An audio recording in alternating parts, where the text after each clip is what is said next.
Hi అండి అందరికీ కూడా నేను మీ Eswari Eswari competitive academy from YouTube channel. అయితే ప్రీవియస్ బిట్స్ అనేవి అప్లోడ్ చేయడం జరుగుతుంది. Telugu and psychology, science, social as the same shift వైజ్గా ఉంటాయి. మ్యాథ్స్ అండ్ ఇంగ్లీష్ అనేటటువంటివి మీరు ఏం చేస్తారంటే ఇవి ఒక్కసారి చూడండి, ఎందుకంటే బిట్స్ రిపీట్ అవుతుంటాయి. మన డిఎస్సి ఎగ్జామ్లో వచ్చినటువంటి బిట్స్ కానీ 2000 అంటే డిఎస్సి ఎగ్జామ్స్లో వచ్చినటువంటి కొన్ని బిట్స్ అనేవి టెట్ ఎగ్జామ్స్లో కూడా రిపీట్ అవుతున్నాయి. అందువల్ల మీరు ఏం చేస్తారంటే ప్రతి బిట్ ప్రీవియస్ బిట్స్లో అనేటటువంటి ప్రతి బిట్ని కూడా కవర్ చేస్తూ వాటిలో వచ్చేటటువంటి ఆప్షన్స్ ఉండేటటువంటి ఏరియాని కూడా కవర్ చేస్తూ చదువుకొని వెళ్ళాలి. కాబట్టి తప్పనిసరిగా ప్రీవియస్ బిట్స్ చదువుకొని వెళ్ళండి. ఓకే. హాయ్ అండి అందరికీ. మొన్న 2026 ఆగస్టులో జరిగినటువంటి టెట్ బిట్స్ అన్నీ కూడా ఈ వీడియోలో చూద్దాం. ఇక్కడ ఫస్ట్ బిట్ చూస్తే క్రింది అపరిచిత పద్యం చదివి ప్రశ్నకు జవాబు రాయండి, గుర్తించండి అని ఇచ్చారు. మరి జీవనంబుదనకు జీవనం బయ్యట నలయు చలమునంత కంతకెక్కి మకర 30 డస్సె మత్తేబ మల్లంబు బహుళ పక్షసీత బాను పగిది. ఈ పై పద్యంలో స్థాన బలిమి గల జంతువు ఏది? మరి పై పద్యంలో మకరము అంటే మొసలి అని అర్థం అన్నమాట. మకరము అంటే మొసలి తన నివాస స్థానమైన నీటిలో ఉండడం వల్ల దానికి అపారమైన బలం చేకూరుతుందని, ఆ స్థాన బలమితో అది పెద్దదైనటువంటి మత్తేబాన్ని అంటే మత్తేబం అంటే ఏనుగును సైతం లొంగ తీసుకోగలదని ఇక్కడ వివరించడం జరిగిందనమాట. సో ఇక్కడ పై పద్యంలో స్థాన బలము గల జంతువు ఏది? సో మకరము స్థాన బలం గల జంతువు కాబట్టి మకరము అంటే మొసలి అనేది రైట్ ఆన్సర్. నెక్స్ట్ వన్, క్రింది అపరిచిత పద్యం చదివి ప్రశ్నకు జవాబులు గుర్తించండి. ఇక్కడ మొసలితో పోరాడలేక అలసిపోయినటువంటి ఏనుగును కవి ఇలా పోల్చారు. మరి ఏనుగును కవి ఏమని పోల్చారు? సో గ్రహణం పట్టినటువంటి రాహుతో పోల్చారా, లేక కృష్ణపక్ష చంద్రునితో పోల్చారా, శుక్లపక్ష చంద్రునితో పోల్చారా అంటే ఇక్కడ కృష్ణపక్ష చంద్రునితో పోల్చడం జరిగింది. కృష్ణపక్ష చంద్రునితో పోల్చడం జరిగిందన్నమాట. నెక్స్ట్ వన్, అపరిచిత గద్యం చదివి ప్రశ్నకు జవాబు రాయాలి. తెలుగు శతక కవిత్వానికి తొలి ఉదాహరణగా చెప్పబడిన గ్రంథం ఏంటి? చూడండి, శివతత్వ సారంనే తొలి ఉదాహరణగా పేర్కొనడం జరిగింది. సో శివతత్వ సారము అనేది రైట్ ఆన్సర్. నెక్స్ట్ వన్, శివతత్వ సారము శైవమత గ్రంథములలో ప్రాథమికము ఇట్లా ఉంది కదా. మరి గద్యం ఆధారంగా శివతత్వ సారంలో వర్ణింపబడని అంశాన్ని గుర్తించాలి. శివతత్వ సారంలో శివుని లీలల గురించి, శివభక్తుల మహత్య చర్యలు, శివ దీక్ష, పాశుపత శైవ సిద్ధాంతాలు, ఆచార వ్యవహారాలు ఇవన్నీ కూడా వివరించబడినవి. మరి ఇక్కడ దక్ష యజ్ఞం గురించి వివరించడం జరగలేదు. నెల్లూరు గాంధీగా పేరు పొందినవారు ఎవరు? నెల్లూరు గాంధీగా పేరు పొందినవారు ఎవరు? Vennelakanti Raghavayya. Next one, scout నందు 6 నుండి 10 సంవత్సరాల వయసు కలిగిన బాలురను ఇలా పిలుస్తారు. స్కౌట్ నందు 6 నుండి 10 సంవత్సరాల బాలురని ఏమని పిలుస్తారు అంటే కబ్స్ అని పిలుస్తారండి. కబ్స్ అని పిలుస్తారు. మరి బాలికలనైతే బుల్బుల్ అని పిలుస్తారు. 6 నుండి 10 సంవత్సరాలు. ఇక్కడ చూడండి, 6 నుండి 10 సంవత్సరాలు కలిగినటువంటి బాలురు అయితే కబ్స్. మరి 6 నుండి 10 సంవత్సరాలకు సంబంధించిన బాలికలు అయితే బుల్బుల్ అని పిలుస్తారు. మరి స్కౌట్స్ అంటే ఎవరు, గైడ్స్ అంటే ఎవరంటే 10 నుండి 17 సంవత్సరాలు కలిగినటువంటి బాలురైతే స్కౌటు, బాలికలైతే గైడ్ అన్నమాట. ఈ విధంగా ఉంటుంది. నెక్స్ట్ వన్, తెలుగు భాషకు ఉన్న ప్రత్యేకతను, ఘనతను, మాధుర్యాన్ని తెలియపరచడం, భాషాభిమానాన్ని పెంపొందించడం ఈ పాఠం యొక్క ప్రధాన ఉద్దేశ్యం. మరి తెలుగు భాషకు ఉన్న ప్రత్యేకతను, ఘనతను, మాధుర్యాన్ని తెలియపరచడం భువన విజయం పాఠ్యాంశంలో శ్రీకృష్ణదేవరాయల యొక్క సభామందిరానికి సంబంధించినటువంటి లెసన్ అన్నమాట. ఇది సభామందిరంలోనే ఒక్కొక్కరు టాలెంట్ గురించి కూడా అక్కడ మంచిగా సమస్యను పూరించడం అట్లా ఉంటుంది. సో ఇది భువన విజయం అనేటటువంటి లెసన్ అన్నమాట. నెక్స్ట్ వన్, పాలేరు నుండి పద్మశ్రీ వరకు వీరి స్వీయ చరిత్ర. పాలేరు నుండి పద్మశ్రీ వరకు అనేది బోయి భీమన్న గారి యొక్క స్వీయ చరిత్ర. రాజు మరణించే నొకతార రాలిపోయే, కవియు మరణించే నొకతార గగన మెక్కే ఈ పద్యపాదాలు రచించిన కవి ఎవరు? ఈ పద్యపాదాలు మనకి రాజు కవి అనేటటువంటి లెసన్లోనివి. రాజు కవి అనేటటువంటి లెసన్లోనివి. సో ఈ లెసన్ని రచించిన వారు గుర్రం జాషువా గారు అన్నమాట. గుర్రం జాషువా గారు. పొడుపు విడుపు పాఠం ఈ ప్రక్రియకు చెందినది. పొడుపు విడుపు పాఠం అనేది ఏ ప్రక్రియకు చెందినది? ఇది సంభాషణ రూపంలో ఉండేటటువంటిది. సంభాషణ రూపంలో ఉండేటటువంటి పాఠ్యాంశం. సో సంభాషణ అనేటటువంటి ప్రక్రియకు చెందినది అన్నమాట. సంభాషణ అనే ప్రక్రియకి చెందినది. మరి ఇతివృత్తం వచ్చేసరికి భాషాభిరుచి, పొడుపు కథలు అనేటటువంటివి కదా. సో భాషాభిరుచికి సంబంధించినటువంటి ఇతివృత్తం అన్నమాట. నెక్స్ట్ వన్, అవధాన ప్రక్రియలో పద్యంలో ఒక పాదాన్ని ఇచ్చి మిగిలిన పాదాలను తార్కిక అంశంతో ముడిపెట్టి వర్ణన చేయమని అడిగేది ఏమిటి? ఇది మనకి భువన విజయం పాఠ్యాంశంలో ఉంటుంది. భువన విజయం పాఠ్యాంశంలో సమస్య పూరణం, సమస్య అని చెప్పేసి ఒక అంశం ఇచ్చి అక్కడ దాని కింద ఇవ్వడం జరిగింది. సో సమస్య పూరణం అనేది రైట్ ఆన్సర్ అన్నమాట. నెక్స్ట్ వన్, ప్రభువు గారికి దండం పెట్టు, పాదం ఉంచి దండం పెట్టు అనేటటువంటి మాటలు గల పాఠం. ఇది డూడు బసవన్న పాఠ్యాంశంలో మరి అక్కడ చెప్పడం జరుగుతుందన్నమాట. అంటే గంగిరెద్దుకి ఆయన చెప్పడం జరుగుతుంది కాబట్టి డూడు బసవన్న అనేది రైట్ ఆన్సర్. సౌదములు నింగిని తాకుతున్నట్లు ఉన్నాయి. సౌదములు నింగిని తాకుతున్నట్లు ఉన్నాయి. ఈ వాక్యంలో సౌదములు అనే పదానికి అర్థం ఏంటి? ఇది అతిశయోక్తి అలంకారము. సో ఇది సౌదములు అంటే భవనములు, భవనాలే నింగిని తాకుతున్నట్లు ఉన్నాయి అని అర్థం అన్నమాట. నెక్స్ట్ వన్, మదనం అనే పదానికి నానార్థాలు ఏమిటి? మదం అంటే గర్వం, మదం అంటే గర్వం, మదనం అంటే ఉమ్మెత్త వసంతకాలం. చూడండి, ఉమ్మెత్త వసంతకాలం అనేవి నానార్థాలు అన్నమాట. పుత్రుడు అనే పదానికి వికృతి రూపం ఏంటి? పుత్రుడు బొట్టే. ఉరుములు మెరుపులు లేకుండా, వాన్ల వరదలు లేకుండా ఉత్తరాది చెరువు ఊరికినే నిండింది. ఈ పొడుపు కథకి విడిపేంటి? కొబ్బరికాయ. ఆకాశంలో వెల్లునది అనే వ్యుత్పత్తి అర్థాన్ని ఇచ్చే పదం ఏంటి? ఆకాశంలో వెల్లునది అనే ఉత్పత్తి అర్థాన్ని ఇచ్చే పదం విహంగము. విహంగం అంటే పక్షి, విహంగము. ఈ పదాలను, క్రింది పదాలను సంబంధిత అర్థాలతో జతపరచండి. తృష్ణ, చిహ్నం, ఆదేశం, ఆసువు. చిహ్నం అంటే మీకు తెలుసు, గుర్తు. తృష్ణ అంటే కోరిక. సో తృష్ణ అంటే కోరిక. నెక్స్ట్ ఆదేశం అంటే ఆజ్ఞ, ఆసువు అంటే వేగంగా లేదా వేగం అని మీనింగ్ వస్తుంది. సో ఆప్షన్ 1 అనేది రైట్ ఆన్సర్. నెక్స్ట్ వన్, క్రింది వానిలో మధ్యమ పురుష సర్వనామాలు ఏంటి? తాను ఉత్తమ, ఎదుట మధ్యమ, ఎక్కడో ప్రథమ. సో తాను అంటే నేను, తన అని చెప్పేవి ఉత్తమ పురుష. ఎదుట మధ్యమ, ఎదుటి వారి గురించి నీవు, మీరు అని చెప్పేవి ఎదుటి వారి గురించి చెప్పేవి మధ్యమ పురుష. ఎక్కడో ప్రథమ అంటే వారు, అవి ఇట్లా చెప్పేటటువంటివి అన్నమాట. సో ఇక్కడ ఎదుటివారి గురించి చెప్పేవి నీవు, మీరు అనేటటువంటి వస్తుంది కాబట్టి ఆప్షన్ 2 అనేది right answer. Next one, Salim పాఠం చదివాడు. ఈ వాక్యంలో క్రియ ఎట్లా ఉంది? చదివాడు అని ఫుల్గా ఉందన్నమాట. సో చదివి అని కట్ చేస్తూ లేదు కదా. సో చదివాడు అని ఉంది కదా, కాబట్టి ఇది సమాపక క్రియే అవుతుందన్నమాట. నెక్స్ట్ వన్, కంఠ తాళవ్యాలకి ఉదాహరణ ఏమిటి? కంఠ తాళవ్యాలకి ఉదాహరణ ఏమిటి? ఏఐ వీటినే కంఠ తాళవ్యాలుగా చెప్తాం. నెక్స్ట్, దేశము ప్లస్ అంటే పదంలో పూర్వ స్వరం ఏంటి? ఇక్కడ ఏమడిగారు? స్వరం అడిగారు. ఇక్కడ దీనిని పూర్వపదమని, దీనిని ఉత్తర పదమని అంటారు. దీనిని పూర్వపదం అంటారు, దీనిని ఉత్తర పదం అని అంటారు. ఈ పూర్వపదంలో చివర ఉండేటటువంటి మువర్ణం ఉంది కదా, ఈ మువర్ణములో ఉండేటటువంటి అచ్చు ఏముంది? మూ కాబట్టి ఊ ఉంది. ఈ అచ్చునే ఏమంటారంటే పూర్వస్వరం అని అంటారు.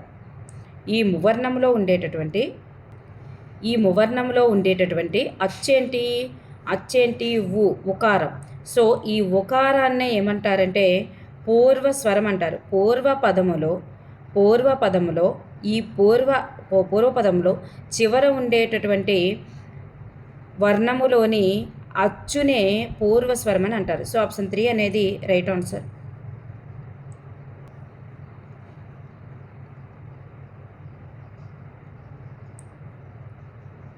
నెక్స్ట్ వన్, క్రింది వాణిలో సరైన అనుమత్స్యర్థక వాక్యం ఏంటి? అనుమత్స్యర్థక వాక్యం అంటే ఏంటి? అనుమతి ఇవ్వడం లేదా అనుమతి కోరడం. అనుమతి ఇవ్వడం లేదా అనుమతి కోరడాన్ని తెలియజేసేటటువంటి వాక్యాలే అనుమత్స్యర్థక వాక్యం.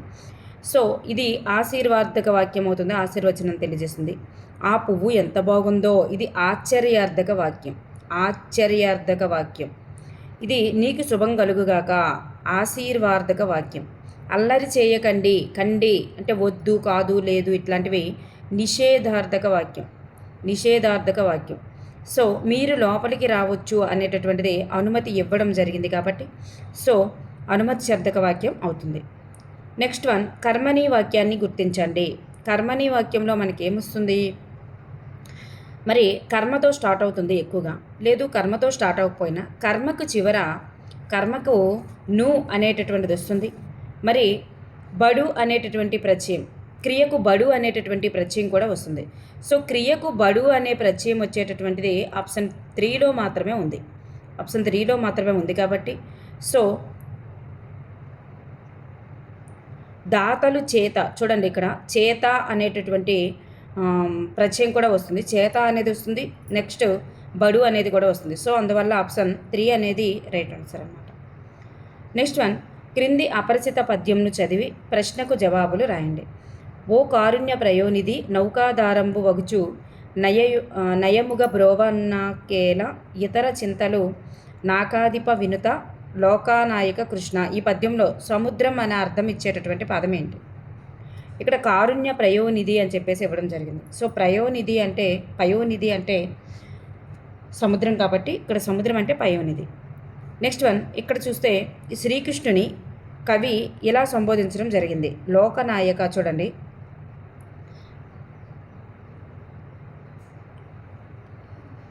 ఇక్కడ లోకనాయక కృష్ణ అని చెప్పేసి ఇచ్చారు కదా, కానీ ఫస్ట్ ఏమని ఇచ్చారు? ఓ కారుణ్య ప్రయోనిధి అంటే కరుణా ప్రయోనిధి అని అర్థం. కరుణ అంటే దయ. సో దయా సముద్రుడి వంటి వాడా అని చెప్పేసి, దయకు సముద్రుడి వంటి వాడా అని చెప్పేసి అక్కడ సంబోధించడం జరిగింది. నెక్స్ట్ వన్, ఇక్కడ అపరిచిత గద్యం చదివి ప్రశ్నలో జవాబులు గుర్తించాలి. ఇక్కడ చూస్తే పై పేరా ప్రకారం తప్పుగా ఉన్న వాక్యాన్ని గుర్తించాలి. భూమి వ్యాకోచం చెందదు అని చెప్పేసి ఇచ్చారు. ఇక్కడ భూమి వ్యాకోచం చెందదు,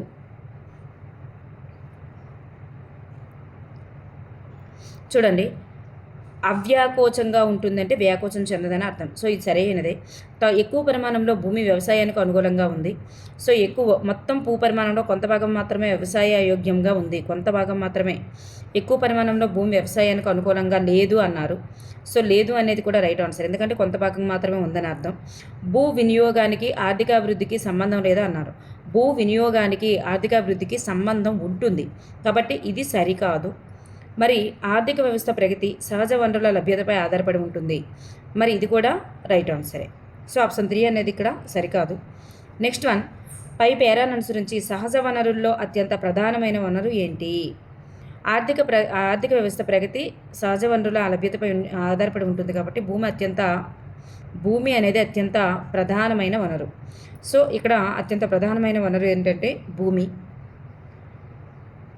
నెక్స్ట్ వన్, సాధు పదవర్తి సన్మిత్ర చక్రవర్తి రమ్యత రకీర్తి శ్రీ కోడిరామమూర్తి అని కోడిరామమూర్తిని కీర్తించినటువంటి కవి ఎవరు? కాళ్ళకూరి నారాయణరావు. కళాకారులు ఎవరూ కూడా నోరు తెరిచి మాట్లాడకుండా కథనంతా హావభావ ప్రకటనలతోనూ చేతి సంజ్ఞలతోనూ ప్రకటించేటటువంటి నృత్య కళను ఏమంటారు? కళాకారులు ఎవరు కూడా నోరు తెరిచి మాట్లాడకుండా కథనంతా హావభావ ప్రకటనలతోనూ చేతి సంజ్ఞలతోనూ ప్రకటించేటటువంటి నృత్య కళను ఏమంటారు? దీనినే కథాకళి అంటారు. కథాకళి. తెలుగు రాజయోగసారం భాగవతం ద్విపద కావ్యాలుగా రచించినది ఎవరు? తెలుగు రాజయోగసారము భాగవతం ఈ రెండింటిని రచించిన వారు ఎవరు? తరికొండ వెంగమాంబ. అనంతం అనేది వీరి యొక్క ఆత్మకథ. అనంతం అనేది ఎవరి యొక్క ఆత్మకథ? శ్రీశ్రీ గారి యొక్క ఆత్మకథ. శంకరంబాడి సుందరాచారి గారి యొక్క రచన కానిది ఏమిటి? శంకరంబాడి సుందరాచారి యొక్క రచన కానిది, ఇది మనకి ఉపవాచకంలో ఉన్నాయి.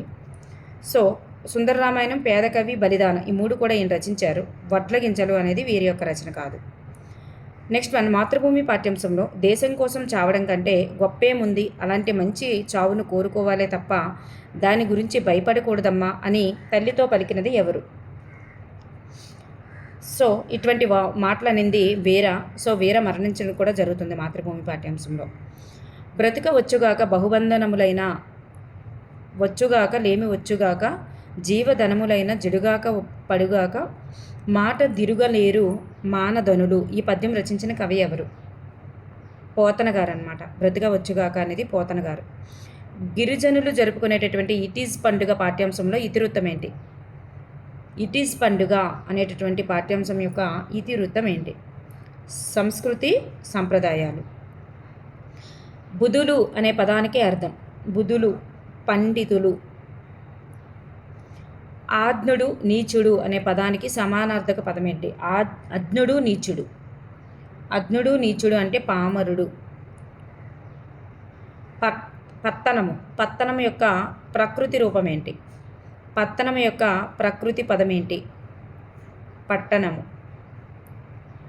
సభ మనుషుల గుంపు అనే నానార్థాలు వచ్చే పదం ఏంటి? సభ మనుషుల గుంపు అనే నానార్థాలు వచ్చేటటువంటి పదం సమాజం. శిలవృక్షం తలబుట్టిన చెలువులు మువ్వురును గూడి చిడిముడి పడుచున్ దళవాకిట రమియింతురు సలిలతముగా దీని నెరుగా సరసులు గలరే. ఈ పడుపునకు విడిపేంటి? దీనికి విడిపేంటంటే సున్నము, వక్క, ఆకు. తిథి మొదలైన నియమాలు లేకుండా ఇంటికి భోజనానికి వచ్చేవారు అనే వ్యుత్పత్తార్థం గల పదం ఏంటి? అతిథి. క్రింది వానిలో నిత్యము ఏకవచన పదాలు. నేను చెప్పాను కదా మనకు టెక్స్ట్ బుక్లో కొన్ని వర్డ్స్ ఉన్నాయి, వాటి గురించే బిట్స్ ఇస్తారని.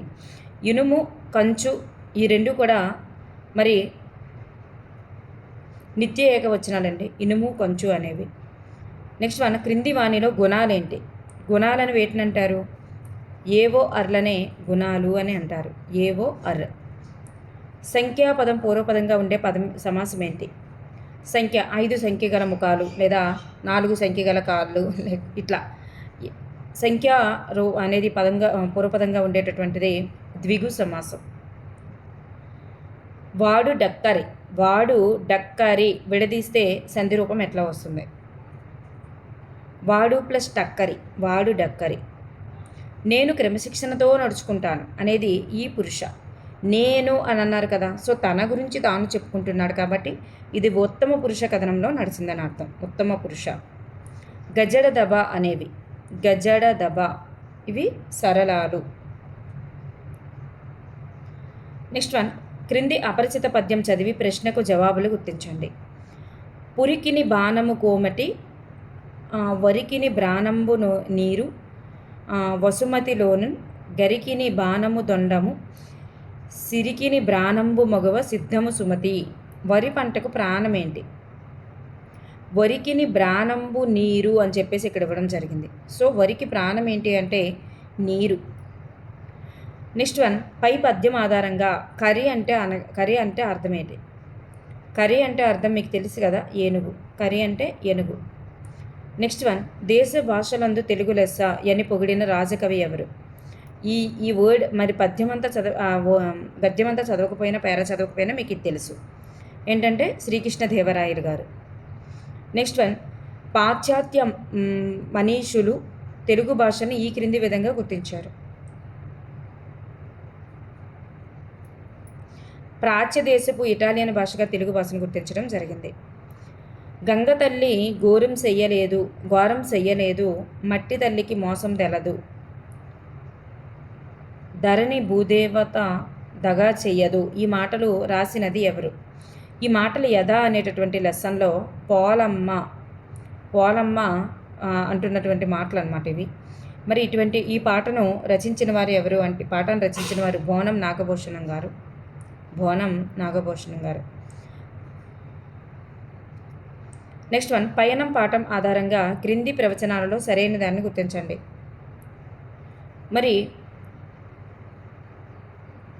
గంగన్న కొడుకు నారాయణ, వెంకటలక్ష్మి అత్త నరసమ్మ. మరి నారాయణ నరసమ్మ వీళ్ళిద్దరూ భార్యాభర్తలు. వీళ్ళ కొడుకు గంగన్న, గంగన్న భార్య వెంకటలక్ష్మి. గంగన్నకు జాబు రాసినది వెంకటస్వామి. గంగన్న కుటుంబం రామప్ప గారిని కలవాలని వెళ్తుంది.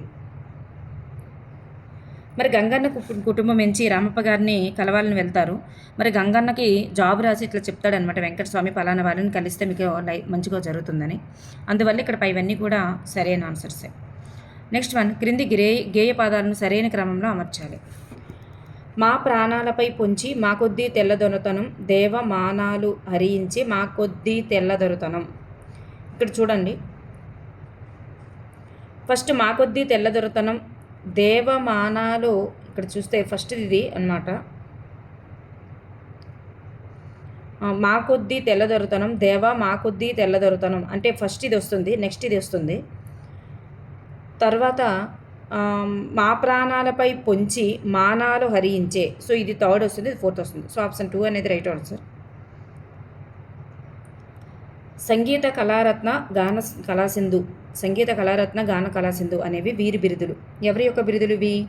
రాళ్లపల్లి అనంతకృష్ణ శర్మ గారి యొక్క బిరుదులు.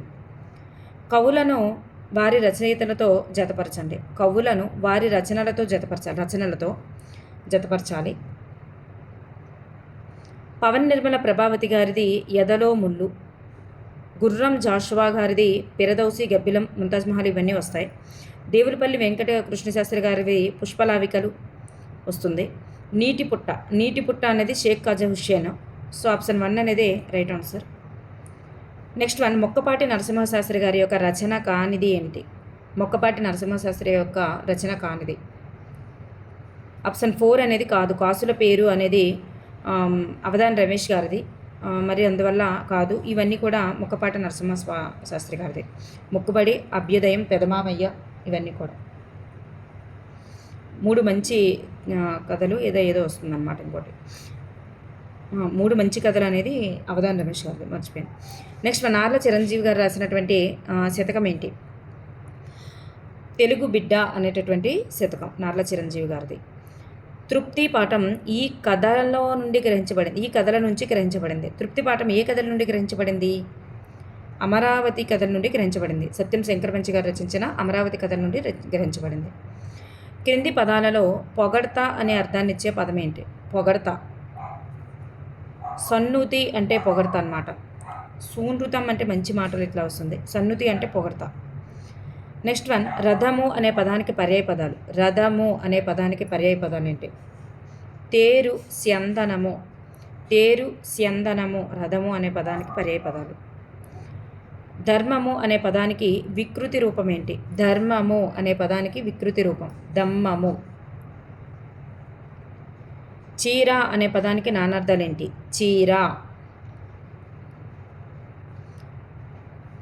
చీర అనే పదానికి నానార్థాలు ఏమిటి? నారచీర, గోచి, అలాగే రేఖ అని వస్తుంది. పంచె అనేది కాదు. సరి సమానం అనే అర్థాన్ని ఇచ్చేటటువంటి జాతీయం ఏంటి? సరి సమానం, రెండు ఒకేలా ఉన్నాయి అన్నట్లు. సో ఈడు జోడు అనేటటువంటిది వస్తుంది. గురువు అనే పదానికి వ్యుత్పత్తి అర్థం ఏంటి? గురువు అనే పదానికి వ్యుత్పత్తి అర్థం అంధకారం అనే అజ్ఞానమును పోగొట్టివాడు ఉపాధ్యాయుడు లేదా గురువు అన్నమాట. అంధకారం అనే అజ్ఞానమును పోగొట్టివాడు. క్రియను ఎవరు ఏది అని ప్రశ్నిస్తే వచ్చేటటువంటి జవాబు ఏంటి? ఎవరు ఏదు అనేది దేన్ని తెలియజేస్తుంది? కర్తనే కదా తెలియజేస్తుంది. సో కర్త అనేది రైట్ ఆన్సర్. విభక్తి అనేది దేన్ని తెలియజేస్తుంది? విభక్తి పదాల మధ్య ఉండేటటువంటి సంబంధాన్ని తెలియజేసేదే విభక్తి. విభక్తి. నకారాన్ని ఎలా పిలుస్తారు? నకారాన్నే ధృతము అని పిలుస్తారు. నకారం పొల్లు లేదా నకారం ధృతము అని పిలుస్తారన్నమాట. నకారం కానటువంటి వాటిని కళలు అంటారు. నకారం చివర ఉండేటటువంటి ఆ పదాలని ఇప్పుడు లలన ఉంది, సో నకారం చివర ఉంది. అప్పుడు ఏమవుతుంది? ఇది ధృత ప్రాకృతికం అవుతుంది పదం అంతా. నకారాన్ని ధృతం అంటారు. ఈ నకారం చివర ఉండేటటువంటి పదాలను ధృత ప్రాకృతికాలు అంటారు. అలా నకారం చివర లేనటువంటివన్నీ కూడా కలలే అవుతాయి. లులనల సంధి ప్రకారం పుస్తకాలు అనే పదాల్లో లోపించిన వర్ణం ఏంటి? మరి పుస్తకాలు అనే పదంలో మరి పుస్తకము ప్లస్ లు అవుతుంది. నీట్గా రాద్దాం. చూడండి, దీన్ని విడదీసేటప్పుడు ఎట్లా వస్తుందంటే పుస్తకము ప్లస్ లు వస్తుంది కదా. సో ఈ ము అనేటటువంటిది లోపించి పుస్తకాలుగా మారుతుంది. సో దీనిలో లోపించింది ఏంటంటే మువర్ణం అనేది లోపిస్తుంది అన్నమాట. నెక్స్ట్ క్రింది వాటిలో ఛేదర్థక పదాలు ఏంటి? చే అని వచ్చింది కదా, ఛేదర్థక పదాలు చే అనే లెటర్ వచ్చిందా?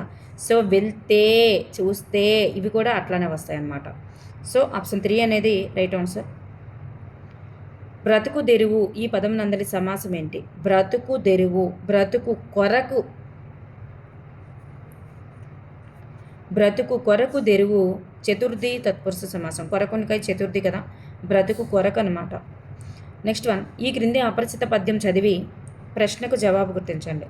దానము భోగము నాశము పూనికతో 3 గదులు భువిధనమునుకొన్ దానము భోగము నెరగని దీనుని ధనమునకు గది తృతీయమే పొసగున్. ధనానికి ఎన్ని దశలు ఉంటాయని కవి పేర్కొన్నారు? ఎన్ని దశలు ఉంటాయని పేర్కొన్నారు? ధనానికి ఎన్ని దశలు ఉంటాయని పేర్కొనడం జరిగింది? 3 దశలు ఉంటాయని పేర్కొనడం జరిగింది. ఇక్కడ 3 గతులు అన్నారు కదా, అందుకు. నెక్స్ట్ భువి అనే పదం ఈ అర్థంలో వాడబడింది. భువి అనేటటువంటి పదం ఈ అర్థంలో వాడబడింది. భువి ధనమునకున్. సో ఏ పదంలో వాడబడింది? భువి అంటే అర్థం ఏంటి? భువి అంటే లోకము. నెక్స్ట్ ఇక్కడ చూడండి, కాలక్రమంలో నిఘంటువుల యొక్క సరైన క్రమాన్ని గుర్తించండి. నిఘంటువుల యొక్క సరైన క్రమం ఫస్ట్ వచ్చేసింది విశ్వకోశం, అమరకోశం వంటి అనేక పద్య నిఘంటువులు వెలువడ్డాయి.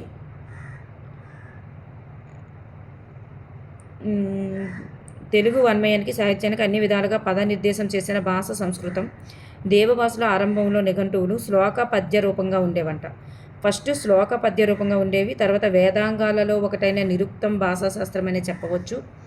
చూడండి,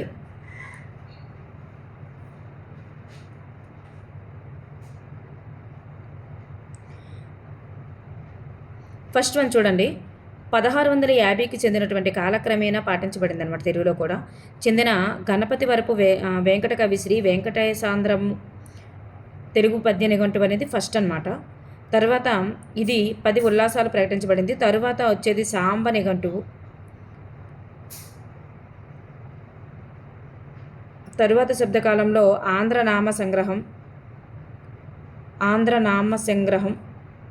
తర్వాత ఆధునిక కాలంలో బ్రౌన్ నిఘంటువు. తర్వాత శబ్దరత్నాకరం. సో ఇక్కడ సాంబ నిఘంటువు అనేది మిస్ అయినా కానీ ఆప్షన్ 2 అనేది రైట్ ఆన్సర్ అనమాట. నెక్స్ట్ క్రింది వానిలో సరికాని కథనాన్ని గద్యం ఆధారంగా గుర్తించండి. సరికానిటువంటి కథనాన్ని గద్యం ఆధారంగా గుర్తించాలి. శబ్దరత్నాకరం సంస్కృత నిఘంటువులలో విశిష్టమైనది అన్నారు. ఇది రాంగ్ ఆన్సర్. ఎందుకంటే ఇక్కడే లాస్ట్లో మనకి ఇచ్చారు చూడండి. శబ్దరత్నాకరం అనేటటువంటిది తెలుగుదన్నమాట. ఇది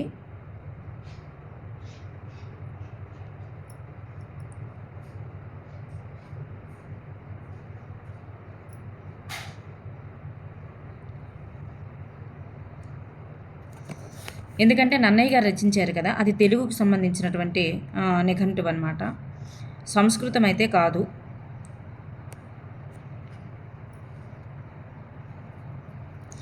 సంస్కృత మరియు తెలుగులో నిఘంటువులు ఒకే పద్ధతిలో వెలువడ్డాయి. అలాగే మొదట పద్య నిఘంటువులు వెలువడ్డాయి, తర్వాత వేదాంగాల్లో నిరుక్తం ఒకటి అనమాట. సో అందువల్ల ఇక్కడ ఫస్ట్ దాన్ని సరికాదు. నెక్స్ట్ గిరిజనులు సంచార జాతుల గురించి తెలుగులో కథలు రాసినటువంటి తొలి రచయిత ఎవరంటే చింతా దీక్షితులు గారు మొట్టమొదటి రచయిత. నెక్స్ట్ రావూరి భరద్వాజ గారు రాసినటువంటి పాకుడు రాళ్ళు అనేది ఏ ప్రక్రియకి సంబంధించినది? పాకుడు రాళ్ళు అనేటటువంటిది ఏ ప్రక్రియకు సంబంధించినది? ఇది ఒక నవల అన్నమాట. నవల.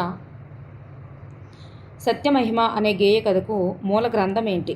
సత్యమహిమ అనేది పాఠ్యభాగం ఎక్కడ నుండి గ్రహించబడింది? సత్యమహిమ అనేది గుజ్జనగూళ్ళ నుండి అవధాన్ రమేష్ గారు రచించిన గుజ్జనగూళ్ళ నుండి గ్రహించబడింది అన్నమాట. 90 ఆమడ్లైనా వెళ్ళి చూడాలి అనే ప్రాచీన నానుడికి సరైన జానపద కళను గుర్తించండి. 90 ఆమడ్లైనా సరే వెళ్ళి చూడాలి అనే ప్రాచీన నానుడి దేనికి సంబంధించిందంటే తోలుబొమ్మలాటకు సంబంధించిందనమాట. తోలుబొమ్మలాట. నెక్స్ట్ వన్, చాలే ఓయ్ అతి తెలివి, నీకు ఉద్యోగం కావాలి కదా, సరే రేపు నాతో పాటురా అని మాతృభూమి పాఠంలో అన్నవారు ఎవరు? రాజారావు గారు సుధీర్తో అనడం జరిగింది. రాజారావు గారు సుధీర్తో అనడం జరిగిందనమాట.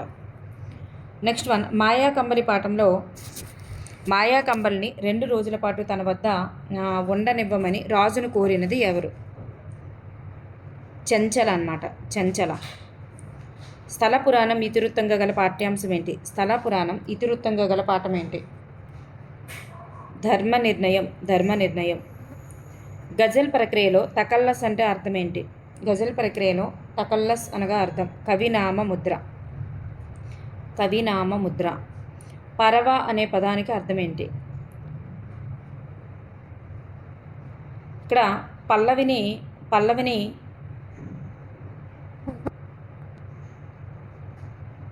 మక్తా అని, చరణాన్ని మత్తలా అని అంటారు. కవినామ ముద్రను తకల్లస్ అంటారు. నెక్స్ట్ వన్, పరవ అనే పదానికి అర్థం ఏంటి? పరవ అనే పదానికి అర్థం ప్రవాహం. పరవ అంటే ప్రవాహం. వడలు అనే పదానికి పర్యాయ పదాలు. వడలు. వడలు అంటే మేను, శరీరము, దేహము. మేను, శరీరము, దేహము అనే అర్థం వస్తుంది. శరీరము అనే పదానికి వ్యుత్పత్తి అర్థం ఏంటి? శరీరము అనే పదానికి వ్యుత్పత్తి అర్థం ఏంటి? రోగాదులచే శిథిలమయ్యేది. రోగాదులచే శిథిలమయ్యేది అని అర్థం. వికృతులకు ప్రకృతులను జతపరచాలి. వికృతులు ప్రకృతులు జతపరచాలి. ఇక్కడ కర్ణము అంటే కార్యము, కర్జము అంటే కార్యము. విద్య. బొట్టె అంటే పుత్రుడు, ఇచ్చినవే ఇస్తున్నాడు. పశువు అంటే పశువు. సో ఆప్షన్ 4 అనేది రైట్ ఆన్సర్. నెక్స్ట్ వన్, క్రింది వానిలో పొడుపు కథ కానిది ఏమిటి? అటకెక్కిన అల్లుడు 6 నెలలైనా దిగడు, నక్షత్ర వీధికి నాయకుడు ఎవడు, నల్లని పండు పుల్లగనుండు, గుడ్డి ఎద్దు చేతిలో పడ్డట్టు. గుడ్డి ఎద్దు చేతిలో పడ్డట్టు అనేది కాదు, ఎందుకంటే ఇది జాతీయం అన్నమాట. గుడ్డి ఎద్దు గుడ్డి ఎద్దు చేలో పడ్డట్టు అంటే ఇది ఒక జాతీయము. మిగతావన్నీ కూడా పొడుపు కథలే. నెక్స్ట్ వన్,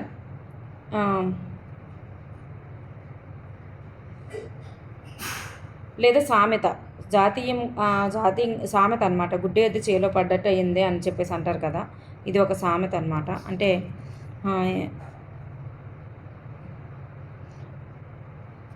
నెక్స్ట్, ధర్మరాజు అన్నదానం చేశాడు. ఈ వాక్యంలో క్రియ ఏంటి?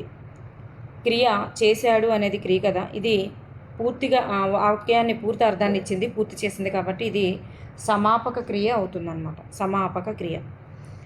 క్రింది వానిలో సరి అయిన పదాలు ఏంటి? క్రింది వానిలో సరి అయిన పదాలు బాధ, బోధన, ప్రాథమిక, శతాబ్దం.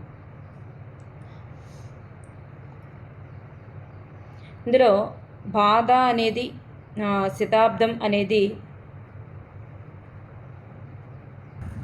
బోధన ఎలా రాస్తాం? దాకి వస్తుంది. బోధన దాకి వస్తుంది. మరి ప్రాథమిక అంటే ఇందులో దా అనేటటువంటిది ఇలా రావాలి, సెకండ్ది రావాలి, ఒత్తు ధా ఇట్లా రావాలి, తా అన్నట్లు ఒత్తు తా రావాలి, ప్రాథమిక అని రావాలి. మరి ఇక్కడ మామూలుగా దా వచ్చింది కాబట్టి ఇది కూడా సరికాదు. అందుకే ఆప్షన్ డి అనేది ఇక్కడ సరి అయినది.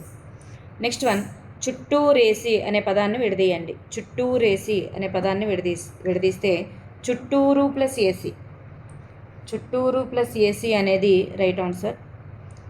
నెక్స్ట్ వన్, క్రింది సర్వనామాలలో ద్వితీయ విభక్తి రూపానికి చెందినది ఏమిటి? ద్వితీయ విభక్తి రూపము అంటే నిన్ను, నున్ను, లన్ను, కూర్చి, గురించి అనేవి ద్వితీయ విభక్తి కదా. మరి నకారం నిన్ను,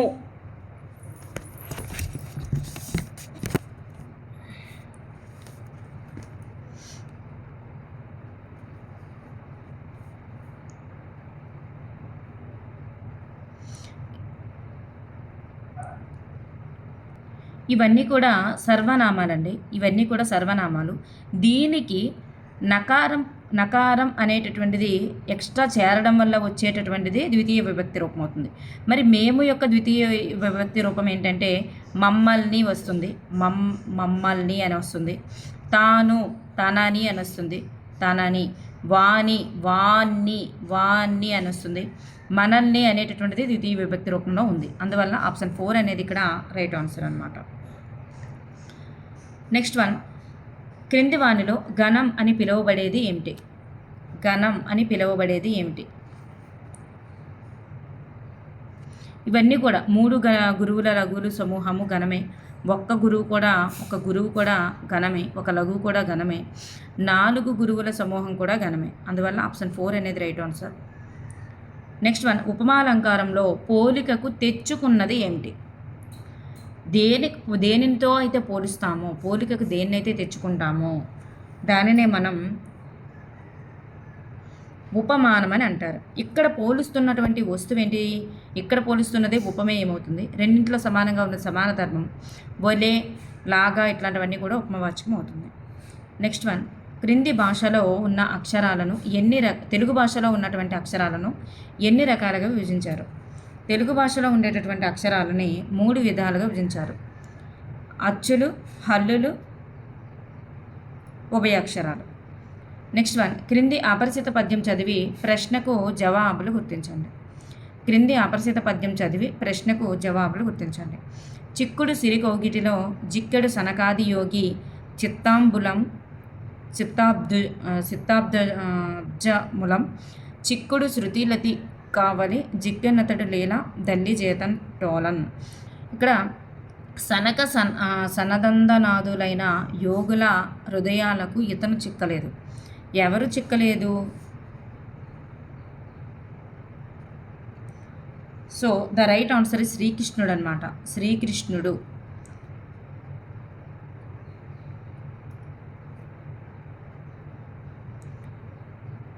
నెక్స్ట్ వన్, సిరి అనే పదం ఈ అర్థంలో వాడబడింది. సిరికి చెక్కాడు అని చూసారా? చిక్కాడు సిరి కౌగిటిలో అన్నారు. సో సిరికి చిక్కాడు అంటే అక్కడ అర్థం ఏంటి? లక్ష్మీదేవి అని అర్థం అనమాట. నెక్స్ట్ వన్, ఆది కవిగా తెలుగువారికి పూజనీయుడు నన్నయ్య భట్టారకుడు ఇట్లా ఇచ్చారు కదా. నన్నయ్య యొక్క రచన కానిది ఏమిటి? నన్నయ్య చాలా రచనలు రచించారు కదా. ఇందులో నన్నయ్య యొక్క రచన కానిది ఆంధ్ర శబ్ద మంజరి అనేటటువంటిది కాదు. ఇది ఇక్కడ మనకి ఇవ్వడం జరగలేదు. నెక్స్ట్ వన్, నన్నయ్యకు చందని అంశాన్ని గుర్తించండి. నన్నయ్యకు చందని అంశం. తెలుగుకు వ్యాకరణ గ్రంథ రచన చేశారు. ఆదికవి బిరుదాంకితుడు. రాజరాజ నరేంద్రుని ఆస్థాన కవి. నరేంద్ర విజయము గ్రంథకర్త అన్నారు. Wrong answer. ఇంద్ర విజయం ఇచ్చారు కానీ నరేంద్ర విజయం కాదు. నెక్స్ట్ వన్, జయగీతం పాఠ్యాంశంలో ఇతివృత్తం ఏంటి? జయగీతం పాఠ్యాంశంలో ఇతివృత్తం ఏంటి? మీరు దేశభక్తి అనుకోవచ్చు కానీ ఇది మహనీయుల చరిత్ర. అంబేద్కర్ గారి గురించి ఇవ్వడం జరిగింది కదా. సో మహనీయుల చరిత్రకు సంబంధించినది.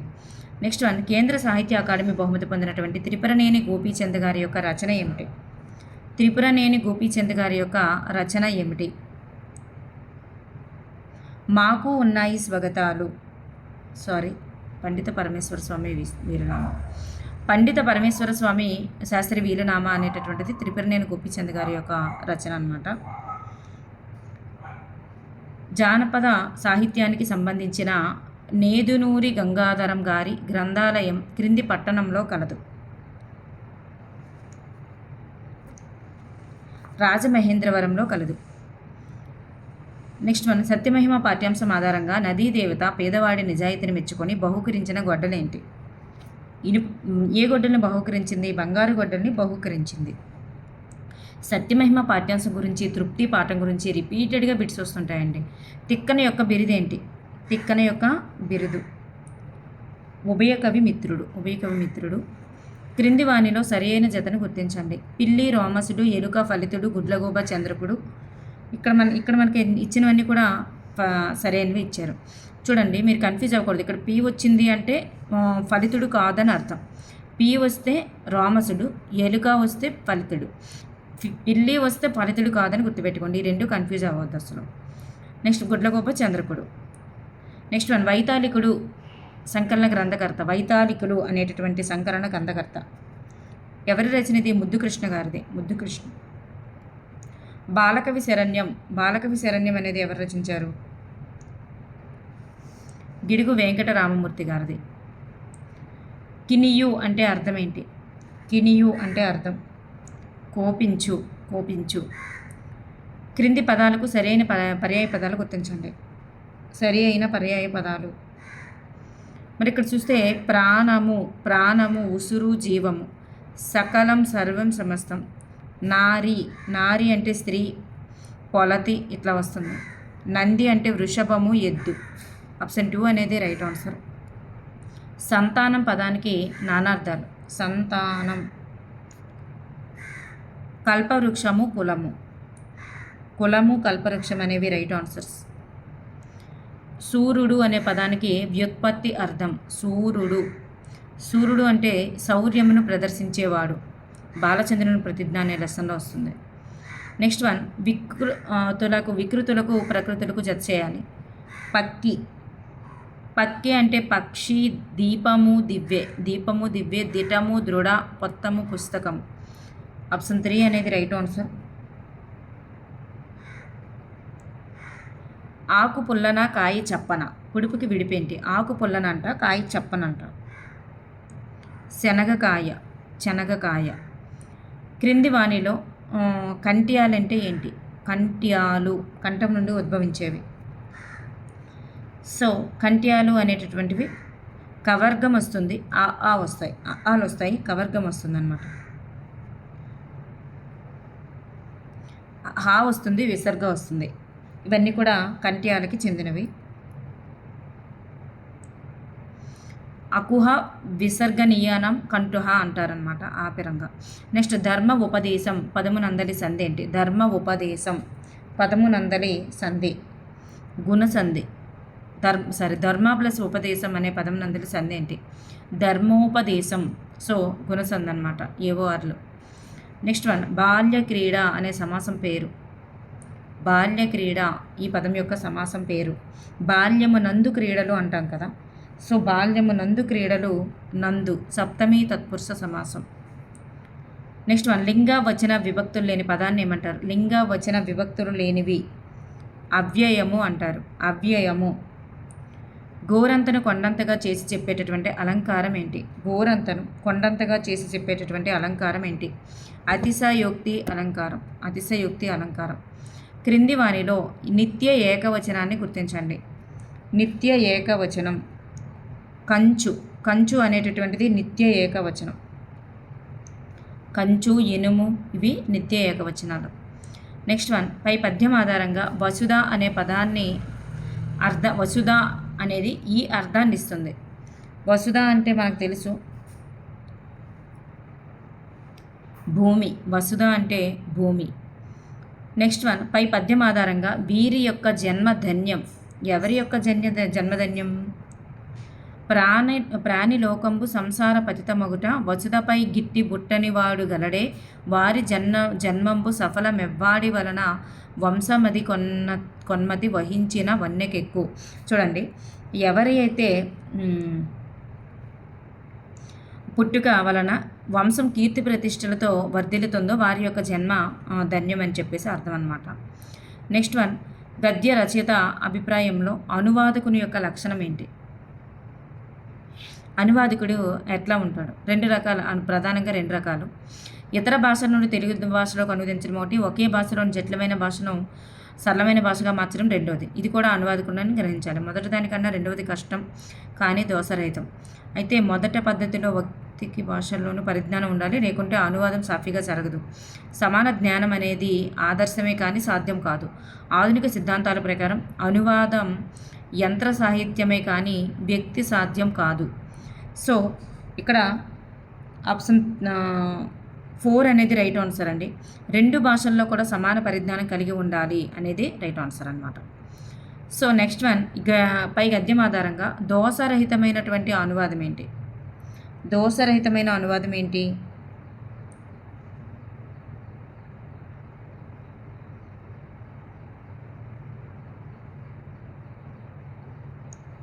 దోషరహితమైనటువంటి అనువాదం ఏంటి అంటే జటిలమైన భాషను సరళంగా చేసేటటువంటి అనువాదమే దోషరహితం మైనటువంటి అనువాదం అన్నమాట.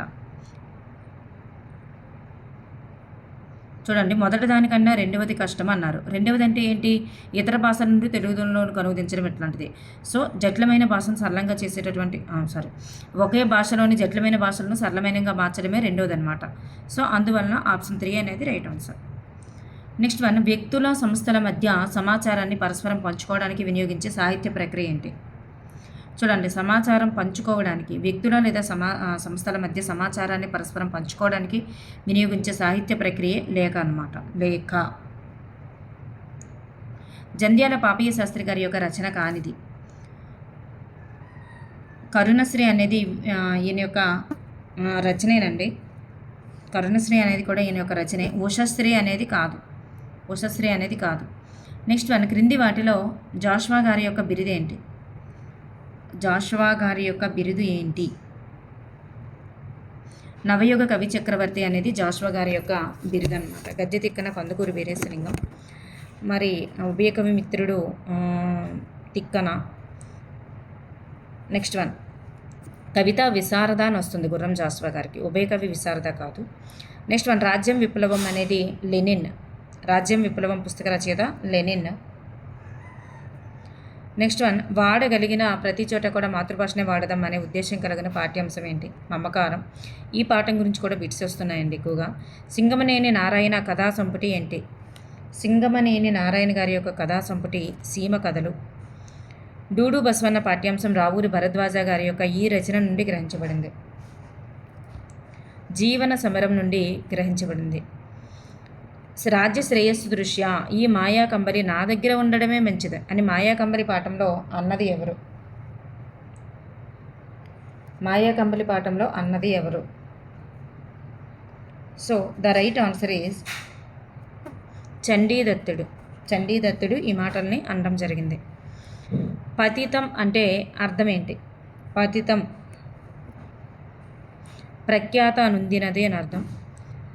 అగము పాపము దురితము. అగము అంటే పాపము, దురితము అనే అర్థం. క్షేత్రం అనే పదానికి వ్యుత్పత్తి అర్థం ఏంటి? క్షేత్రం అంటే పొలం. సో దీని యొక్క ఉత్పత్తి అర్థం దైవం వెలసిన ప్రదేశం అనే అర్థం. భూమి, క్షేత్రం అన్న భూమి కూడా వస్తుంది. సో దైవం వెలసిన ప్రదేశం. ప్రకృతి వికృతులు అగ్ని, దమ్మము, ధర్మము, అంచ, హంస, మొగము.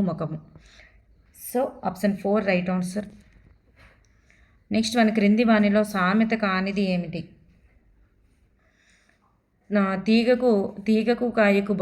తీగకు కాయ బరువా అని రావాలి, కాయకు బరువా కాదు. మరి ఇసుక తక్కెడ, పేడ తక్కెడ.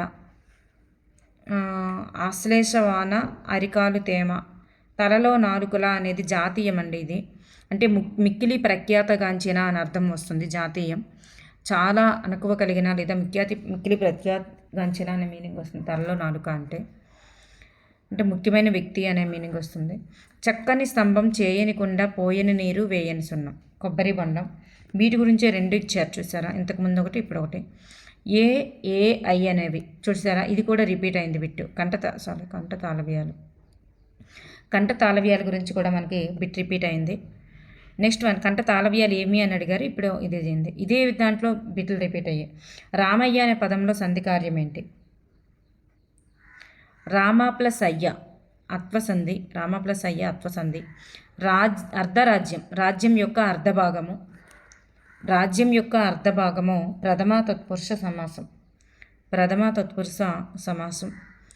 క్వార్ధకం అనగా అర్థం ఏంటి? క్వార్ధకం అంటే భూతకాలానికి సంబంధించినటువంటి అసమాపక్రియ. భూతకాలిక అసమాపక క్రియనే క్వార్ధకం అంటారు. ఇందులో ప్రత్యయం ఈ అనేటటువంటిది వస్తుంది. అంటే చేసి అంటే అది ఆల్రెడీ భూతకాలంలో ఉంటుంది అసమాపక్రియ. తిని, వెళ్ళి ఇట్లాంటివన్నీ కూడా భూతకాలిక అసమాపక్రియ. దీనిలో ప్రత్యయం ఈ అనేటటువంటిది. ఇందులో చేసి, తిని, వెళ్ళి, ఇందులో ఈ అనేటటువంటిది ఉంది కదా. సో క్వార్ధకం. అవి, వారు అనేవి ఈ పురుషకు చెందినవి. తాను ఉత్తమ, ఎదుట మధ్యమ, ఎక్కడో ప్రథమ. సో అవి, వారు అనేవి ఏ పురుషుకు చెందినవి? ప్రథమ తత్పురుషుకు సంబంధించినవి. దూరంగా ఉండేటటువంటి వాళ్ళ గురించి చెప్తున్నాం. సో తాను అంటే ఉత్తమ పురుషులో ఏమొస్తాయి? నేను, మేము అనేవి వస్తాయి. మధ్యం పురుషులు అంటే ఎదుటివారి గురించి చెప్పేవి నీవు, మీరు అని వస్తాయి. ప్రథమ తత్పురుషులు వారు, అవి, అక్కడ ఇట్లాంటివి వస్తాయి. సో ప్రథమ తత్పురుష. నెక్స్ట్ వన్, రమేష్ సైకిల్ తొక్కుతూ బడికి వెళ్తున్నాడు. తొక్కుతూ, ఇక్కడ చూసారా, తొక్కుతూ బడికి వెళ్తున్నాడు. ఇవి ఏ వాక్యానికి సంబంధించినది? సంశ్లిష్ట వాక్యం. సంశ్లిష్ట వాక్యం ఎందుకంటే ఇది తొక్కుతూ అనే దాంట్లో అసమాపక క్రియ అనేది ఉంది. ఒక అసమాపక క్రియ ఉంది అంటే అది సంశ్లిష్ట వాక్యమే అవుతుందన్నమాట. నెక్స్ట్ వన్, పద్యం ఆధారంగా వీరింట్లో జరిగే విషయాలే వార్తగా ప్రాధాన్యత పొందుతాయి. ఎవరింట్లో? పేదవాని ఇంట్లో బెండ్లైన నెరగరు. చూసారా, పేదవాడి ఇంట్లో పెండ్లైనా పెద్దకి తెలియదు. విత్తము గల వాని వీపు పుండైనను వసుదలోన జాల వార్తకెక్కు. చూసారా, అంటే డబ్బున్నవాడి ఇంట్లో ఒకరికి పుండైనా సరే అది వార్తలకు ఎక్కుతుందన్నమాట. అట్లా. సో పద్యం ఆధారంగా వీరింట్లో జరిగే ప్రతి విషయం కూడా వార్తలకు ఎక్కుతుందంటే ధనవంతుడి వారి ఇంట్లో అనమాట. నెక్స్ట్ వన్, విత్తము అంటే అర్థం ఏంటి? విత్తము అంటే ధనము. విత్తము గలవారంటే ధనము గలవారు. ఆ దేశమున కెయిరనులు అనగా, ఆ దేశమున కెయిరనులు అనగా అర్థం ఏంటి? కెయిరనులు మనకు సహాయపడుచున్నవి. చూసారా, ఆంధ్రదేశమున కెయిరనులు అనగా అర్థం ఏంటి? ఆంధ్రదేశమునందు మిక్కిలి ప్రాచీన కాలమున నివసించిన జనులను కొన్ని విషయములు తెలుసుకొనుటకు కెయిరనులు మనకు సహాయపడుచున్నవి. కెయిరనులు అనగా పూర్వకాలపు సమాధులంట. సో పూర్వకాలపు సమాధులు అనేది రైట్ ఆన్సర్. నెక్స్ట్ వన్, కెయిరన్లకు మరొక పేరేంటి? కెయిరన్లు అంటే రాక్షస గుళ్ళు. కెయిరన్లకు గల మరొక పేర్లు రాక్షస గుళ్ళు. నెక్స్ట్ వన్, క్రింది ఇక్కడ చూస్తే ఒరిలేయవి యొనరించిన నరవర యప్రియము తనమనంబు గదా తనమనంబుగా నంబు నగకుదా. అలాగే నొరలకు నవిసేయకు నుమి భారాయణము పరమధర్మ పదములకెళ్ళానని చెప్పేసి వస్తుంది. అందువల్ల ఆప్షన్ 1 అనేది right answer. Next one, Vennelakanti Raghavayya గారి యొక్క రచన కానిది. ఈయన యొక్క రచన కానిది ఏంటంటే సత్యదేవరాజ పూర్వదేశ యాత్రలు అనేది ఏంది కాదు. ఇవన్నీ కూడా ఈయన రచనలు అనమాట. కందుకూరి వీరేశలింగం గారిది. నెక్స్ట్ వన్, సారస్వత లోకము అన్నమాచార్యుల కృతుల స్వరకల్పన వేమనపై అయిన విమర్శనా గ్రంథాలు. ఇవన్నీ ఎవరి యొక్క రచనలు? ఇవన్నీ కూడా రాళ్లపల్లి అనంతకృష్ణ శర్మ గారిది. నెక్స్ట్ వన్, మానవుని ఆత్మకు మానవుని మనసు ప్రతిబింబం, మానవుని మనసుకు మానవుని ముఖాకృతి ప్రతిబింబం అని నారాయణరాజుకు లేఖలో రాసిన రచయిత ఎవరు? సూర్యదేవర సంజీవదేవ్. తిక్కన రచించినటువంటి ఆతిథ్యం పాఠం దీని నుండి తీసుకోబడింది. ఆతిథ్యం పాఠం తృతీయ ఆశ్వాసం నుండి తీసుకోబడింది. తృతీయ ఆశ్వాసం. నెక్స్ట్ వన్, చెన్నై సూరి గారి బాల వ్యాకరణానికి టీకా రాసిన వారు ఎవరు? చెన్నై సూరి గారి యొక్క బాల వ్యాకరణానికి టీకా రాసిన వారు బురుసు వెంకటరమణయ్య. క్రింది కవులను వారు రాసిన పాఠ్యాంశాలతో జతపరచాలి. క్రింది కవులు వారు రాసినటువంటి పాఠ్యాంశాలతో జతపరచాలి. ఆప్షన్ 2 అనేది రైట్ ఆన్సర్. సత్యం శంకరమంచి తృప్తి, గరిమెల్ల సత్యనారాయణ గారు మాకొద్ది తెల్లదొరతనం, చిలుకూరు దేవపుత్ర మమకారం, కవియత్రి మల్ల త్రిజట స్వప్నం. నెక్స్ట్ వన్, కాకి, తేనెటీగా, చీమ వాటి పనిలో అవి ఉన్నాయి కదా, నేనెందుకు బడికి వెళ్లకుండా ఇలా వ్యర్థంగా తిరుగుతున్నాను, నేను బడికి వెళతాను అని పరివర్తన పాఠంలో నిర్ణయం తీసుకున్న బాలుని పేరేంటి? సో రాము అనమాట, రాము. నెక్స్ట్ వన్, భయము తోడ రాజు భ్రస్తులింతురు ప్రజల్ పై పద్యపాదంలో ప్రస్తుతించు అనే పదానికి అర్థం ఏంటి? అంటే భయము ఉండడం వల్ల ప్రజల్లో అలా భయం వలన ప్రజలు అలా రాజుని పొగుడుతారు అనే మీనింగ్ వస్తుంది అనమాట. ప్రస్తుతించు అంటే పొగడ్డం. రాజు కవి పాఠ్యాంశంలో ఉంటుంది. ప్రాక్తనము సనాతనం. ప్రాక్తనం సనాతనం అంటే ప్రాచీనం అనే అర్థం. భత్యము అనే పదానికి వికృతి రూపం. భత్యము భత్యము, భత్యము భత్యము. ఈ బా రాదండి, మామూలు బాగానే వస్తుంది. బత్యము వస్తుంది, బత్యము వస్తుంది. నెక్స్ట్ వన్ బాస అనే పదానికి నానార్థాలు. బాస అనే పదానికి నానార్థాలు ఒట్టు ప్రయాణం. ఒట్టు ప్రయాణం అనేది అర్థం. నెక్స్ట్ వన్ చెట్టున పుట్టిన జంగి, రాతిన పుట్టిన రంగి, తీగన పుట్టిన తిమ్మి, బావ నోట్లో వసంతములాడి. ఈ పొద్దుపి విడిపేంటి? తాంబూలం. తాంబూలం గురించి రెండిచ్చారు. బావిలో కప్ప అనే జాతీయానికి సరిపోయే సంస్కృత న్యాయం ఏంటి? మనకి న్యాయాల గురించి కూడా బిట్స్ ఇచ్చారండి. ఇది కోపస్థ మండూక న్యాయం. కోపస్థ మండూక న్యాయం. ఇది తత్పురుష సమాసానికి నిర్వచనం. తత్పురుష సమాసానికి నిర్వచనం ఏంటి? ఉత్తరపద ప్రాధాన్యం కలది. తత్పురుష సమాసానికి నిర్వచనం ఏంటంటే ఇది ఉత్తరపద ప్రాధాన్యం కలది. నెక్స్ట్ వన్ విస్తర బరగనము జనని అనేది మగనమ్మని ఇచ్చారు. ఇక్కడ విస్తర అంటే గురువు లఘువు లఘువు భగనము. మరి లఘువు లఘువు గురువు అనేది మగనం అని ఇచ్చారు. Wrong answer. అందువల్ల ఏ మాత్రమే ఇక్కడ సరి అయినది. నెక్స్ట్ వన్ ఒక హల్లుకు దాని ఒత్తు చేరడం వల్ల. ఒక హల్లుకు దాని ఒత్తి చేరడం, నకారానికి నకారం ఒత్తి ఇట్లా చేరడం వల్ల వచ్చేటటువంటిది ద్విత్వాక్షరం అన్నమాట. ద్విత్వాక్షరం. అక్షర విభాగంలో చేరనిది ఏమిటి? అక్షర విభాగంలో చేరనిది అచ్చులు, అల్లులు, ఉభయాక్షరాలు అనేటటువంటివి అక్షర విభాగం. విభక్తులు అనేటటువంటిది ఉండదు. అక్షరాలు 3 రకాలు విభజించారు కాబట్టి. క్రింది పదాలలో క్వార్థకము, శత్రార్థకము, ఛేదార్థకం ఒక లైన్లో పెట్టాలి. క్వార్థకంలో ఈ ప్రత్యయంగా వస్తుంది. శత్రార్థకంలో తూ టూ అనేటటువంటి వస్తాయి. తూ టూ ఇట్లా. దీన్ని తే టే ఇట్లా వస్తుంది.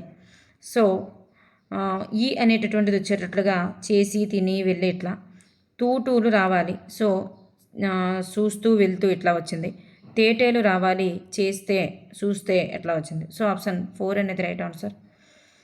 నెక్స్ట్ వన్ మాటలు నేర్చుకున్నాం, లిపులు కూర్చుకున్నాం. ఈ వాక్యాలలో ఉన్న అలంకారం ఏంటి? కున్నాం అంత్యంలో చివర ఒకేలా వచ్చాయి. సో అంత్యానుప్రాస అలంకారం అవుతుంది. నెక్స్ట్ వన్ ఈ అపరిచిత పద్యం చదివి ప్రశ్నకు జవాబులు గుర్తించాలి. శత్రువు అనే అర్థం వచ్చే పదం ఏంటి? వైరి. వైరి అంటే శత్రువు. నెక్స్ట్ వన్ అపరిచిత పద్యం చదివి ప్రశ్నకు జవాబులు గుర్తించాలి. అప్పులు పెంచి కొడుకును దరిద్రుని చేసే తండ్రిని ఎలా అంటారు? అప్పులు చేసి కొడుకును దరిద్రుని చేసేటటువంటి తండ్రిని శత్రుపక్షంలో ఉన్న వీరుడు వంటి వారు అని అంటారనమాట. నెక్స్ట్ వన్ గద్య కథనాలు ఈ రూపంలో కనిపిస్తాయి. గద్య కథనాలు ఏ రూపంలో? గద్య కథనాలనే జానపద కథలను కూడా పిలవడం కద్దు. గద్య కథనాల్లో జానపద కథలు ఒక భాగమని కొందరి అభిప్రాయం. గద్య కథనాలు వ్యక్తి కథనాలే కాక జానపదుల జీవన విధానాలను ప్రతిబింబించే సాధనాలు. సో వచన రూపంలో ఉండేటటువంటి ప్రక్రియ. గద్య కథనాలు ఎట్లా ఉంటాయంటే ఇవి వచన రూపంలో ఉంటాయి. నెక్స్ట్ వన్ పై పేర గద్య కథనాలలో ఇవి కూడా ఒక భాగం. గద్య కథనాల్లో ఏవి కూడా జానపద కథలు కూడా ఒక భాగం అన్నమాట. జానపద కథలు కూడా ఒక భాగం. పంచతంత్ర కథలను సంస్కృతం నుండి తెలుగులోనికి చెన్నై సూరి ఈ పేరుతో అనువదించారు. నీతి చంద్రిక పేరుతో అనువదించడం జరిగింది. రావూరి భరద్వాజ గారు రాసిన డూడు బసవన్న పాఠం ఈ గ్రంథం నుండి తీసుకోబడింది. జీవన సమరం నుంచి. ఇదే బిట్టు 2 సార్లు రిపీట్ అయింది, చూసారా?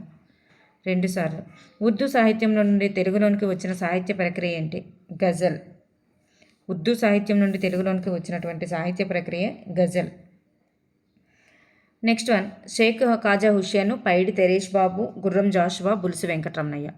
ఇచ్చినవే ఇస్తున్నారండి, రిపీట్ అవుతున్నాయి. ఇది కూడా రిపీట్ అయింది. షేక్ కాజా హుస్సేన్ గారిది గాలి రంగు, పైడి తెరేష్ బాబు అల్పపీడనం, గుర్రం జాషువా గారిది నాగార్జున సాగర్ అయితే బులుసి వెంకటరమణయ్య గారిది కాశ్మీర దీపకలికలు ఇట్లా వస్తుంది. దీపకలికలు.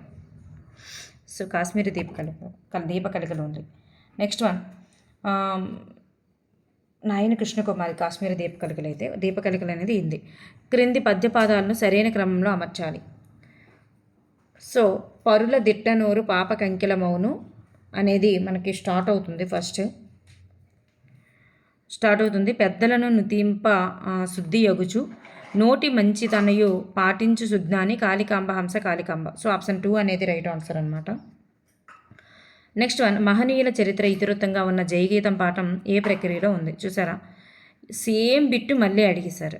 జయగీతం మహనీయుల చరిత్ర అంటే ఇంతకుముందు ఏమడిగారు? జయగీతం పాఠం యొక్క ఏ ఇతివృత్తంలో ఉందని అడిగారు. మరి ఇప్పుడు మనకు అడిగింది ఏంటంటే